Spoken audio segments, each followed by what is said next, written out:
आप सभी को राम राम। मैं दीपक कुमार आप सभी का स्वागत करता हूं आदर्श डायलॉग में। दोस्तों, आप सभी से निवेदन है कि वीडियो को देखिए, लाइक कीजिए, शेयर कीजिए और चैनल को सब्सक्राइब। दोस्तों, दिल्ली के मुख्यमंत्री अरविंद केजरीवाल का अब जेल जाना तय माना जा रहा है। जी हाँ, दरअसल अरविंद केजरीवाल एंड गैंग का बड़बोलापन और चालाकी अब इनके ऊपर भारी पड़ते हुए दिख रहा है, क्योंकि ये सब के सब अपने आप के लिए ऐसा दावा करता है कि विश्व का सबसे पढ़ा लिखा लोग है, लेकिन इन लोगों का जो कुकर्म है, इन लोगों का जो क्रियाकलाप है, उनको देखकर ऐसा अब लग रहा है कि अब इन सभी का, पूरे गैंग का जेल जाना तय है। और शायद भारतीय राजनीति में यह पहला ऐसा घटना होगा कि एक पूरी की पूरी राजनीतिक दल ही अपने कुकर्मों के लिए जेल के सलाखों के पीछे पहुंच जाए। जी हाँ, आप सभी को पता है कि दिल्ली का मुख्यमंत्री अरविंद केजरीवाल कई एक घोटालों में पहले से ही फंसा हुआ है, जिसमें से सबसे प्रमुख घोटाला है शराब घोटाला। लेकिन अब दिल्ली में एक और इनका नया कारनामा सामने आया है, और वह कारनामा है दिल्ली सरकार के सबसे महत्वाकांक्षी योजना मोहल्ला क्लिनिक से जुड़ा हुआ, कि किस तरीके से इन्होंने मोहल्ला क्लिनिक के नाम पे दिल्ली को लूटा है। दरअसल आप सभी लोगों ने रंगे सियार का कहानी सुने हुईगा कि किस तरीके से एक जंगली सियार शहर में भागते हुए आता है और वह रंग वाले टप में गिर जाता है, और जब वो वापस जाता है तो क्योंकि उसका रंग चेंज हो गया होता है, तो जंगल के जो अन्य जानवर होता है वो उनको पहचान नहीं पाता और उसको लगता है कि यह एक अद्भुत प्राणी है, इसलिए जंगल का राजा इसे ही बना दिया जाए। लेकिन कुछ दिनों के बाद जब उस सियार का पोल खुलता है, तब सबको समझ में आता है कि यह कोई अद्भुत प्राणी नहीं बल्कि एक सियार है।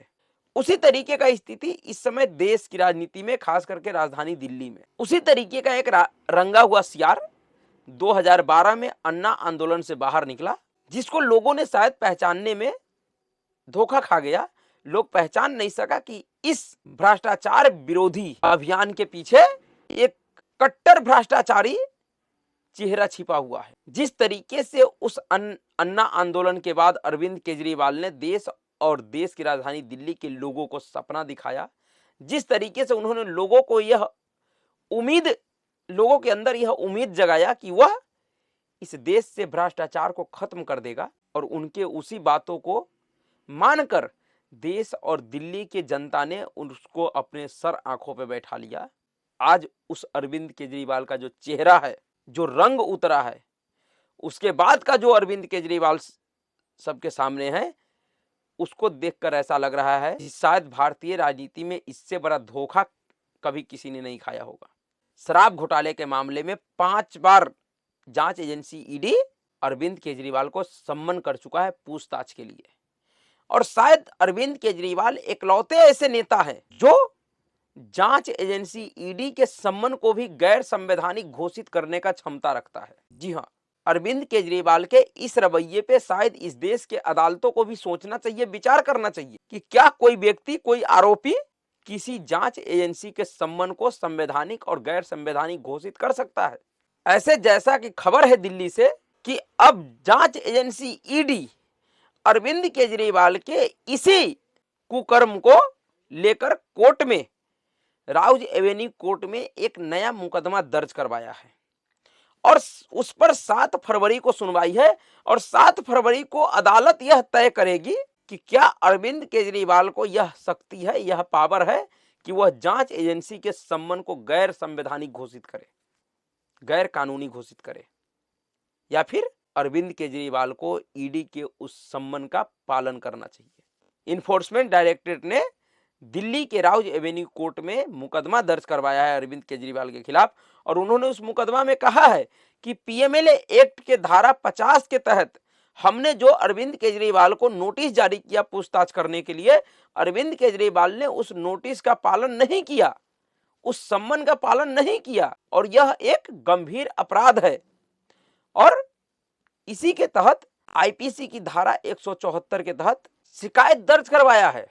ईडी द्वारा दर्ज की गई शिकायत में कहा गया है कि धारा 50 के तहत पूछताछ के लिए प्रवर्तन निदेशालय के समक्ष एक व्यक्ति का मौजूद होना जरूरी है।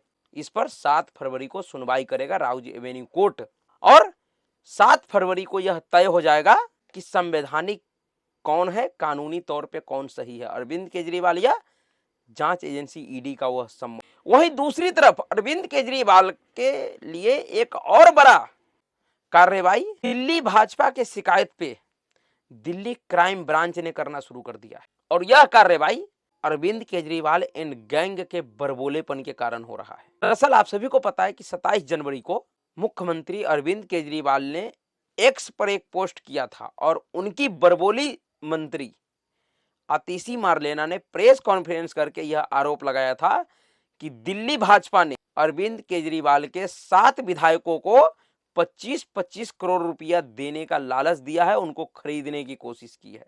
ऐसे तो अरविंद केजरीवाल ने कहा था कि हमारे 21 विधायकों से संपर्क किया गया है, लेकिन जो अब तक आधिकारिक तौर पे स्पष्ट हो पाया वो 7 ऐसे विधायक है जिसको भारतीय जनता पार्टी के नेताओं ने 25-25 करोड़ रुपए का ऑफर दिया, लेकिन हमारे विधायकों ने मना कर दिया। यह अरविंद केजरीवाल ने पोस्ट के माध्यम से और आतिशी मारलेना ने प्रेस कॉन्फ्रेंस करके आरोप लगाया था भारतीय जनता पार्टी पे। भारतीय जनता पार्टी की दिल्ली यूनिट ने उन्हीं आरोपों के खिलाफ दिल्ली क्राइम ब्रांच में यह शिकायत दर्ज करवाया दिल्ली पुलिस में। उन्होंने कहा कि यह पता लगाना जरूरी है कि भारतीय जनता पार्टी का वह कौन सा नेता है जिसने आम आदमी पार्टी के 7 विधायकों को संपर्क किया और 25-25 करोड़ रुपए का ऑफर दिया था। इसका खुलासा होना चाहिए और भारत और आम आदमी पार्टी का वो कौन 7 विधायक है जिसको ऑफर दिया गया, और बिल्कुल होना चाहिए, क्योंकि दुनिया के सबसे बड़े राजनीतिक दल के ऊपर अगर कोई इस तरीके का लफंगा लफेरी आरोप लगाता है तो यह एक गंभीर मामला है। इससे दुनिया में भारतीय जनता पार्टी के साख को खराब करने का प्रयास किया जा रहा है। इस तरीके के आरोपों से उनका विश्वसनीयता खत्म हो करने की प्रयास है, और भारतीय जनता पार्टी के द्वारा जो ये कार्रवाई किया गया है, करवाया गया है, यह सराहनीय कदम है। इस तरीके के लंपटों के खिलाफ ऐसा कार्रवाई होना चाहिए। ऐसे भी अरविंद केजरीवाल माफी मांगने के लिए और उनके नेता अपना नाम वर्ल्ड गिनीज बुक में दर्ज करवा चुका है। अरविंद केजरीवाल एकमात्र ऐसे नेता है जिनके नाम पे सबसे अधिक बार माफी मांगने का रिकॉर्ड दर्ज है। इस व्यक्ति ने न जाने अपने 10 साल की राजनीतिक कैरियर में कितने लोगों से माफी मांगा है, उनके जूतों पर राख रगड़ रगड़ के माफी मांगा है। और इसी तरीके का एक मामला और भी है जिस मामले में भी यह माफी ही मांगेगा, क्योंकि माफी मांगने का यह एक्सपर्ट। पहले अरुण जेटली से माफी मांगा, फिर नितिन गडकरी जी से माफी मांगा, कपिल सिब्बल से माफी मांगा, उसके बेटे से माफी मांगा, और न जाने इस तरीके के और कई एक लोगों से माफी मांगा।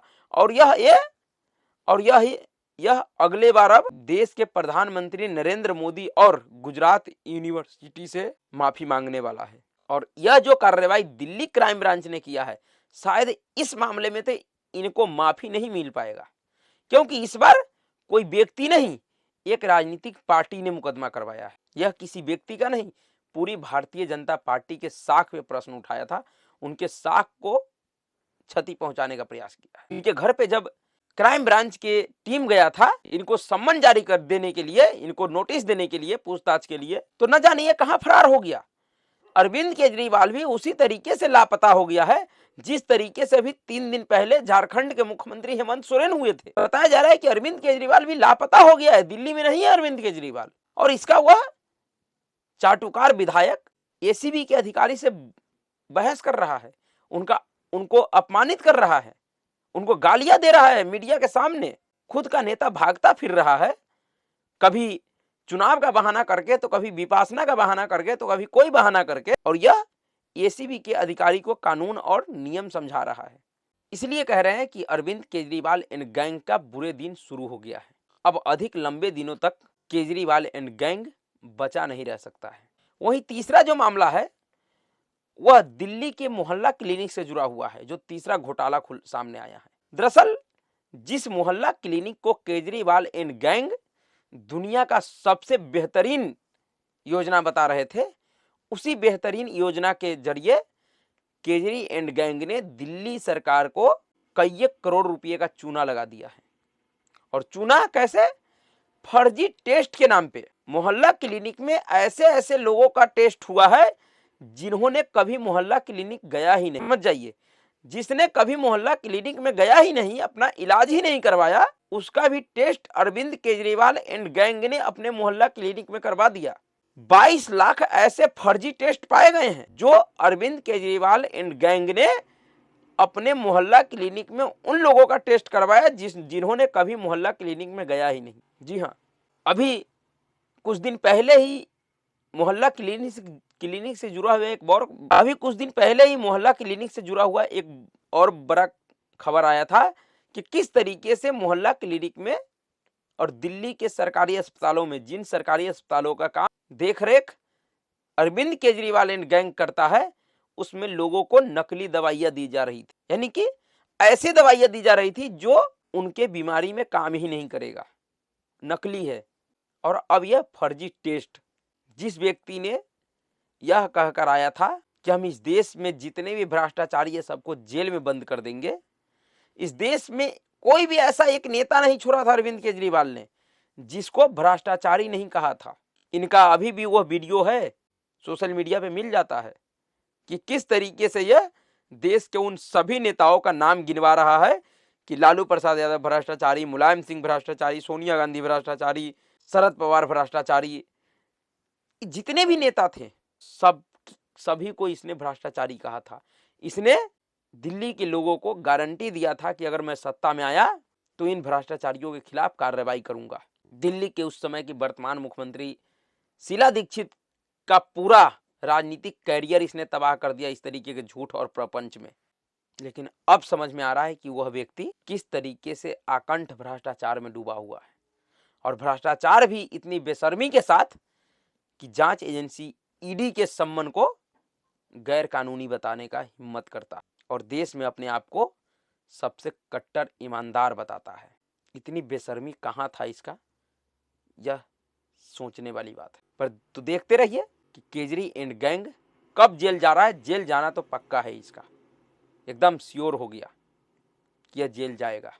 तो अभी के लिए इतना ही। अगर आपको वीडियो अच्छा लगा तो वीडियो को लाइक कीजिएगा, शेयर कीजिएगा और चैनल को सब्सक्राइब कीजिएगा। नमस्कार।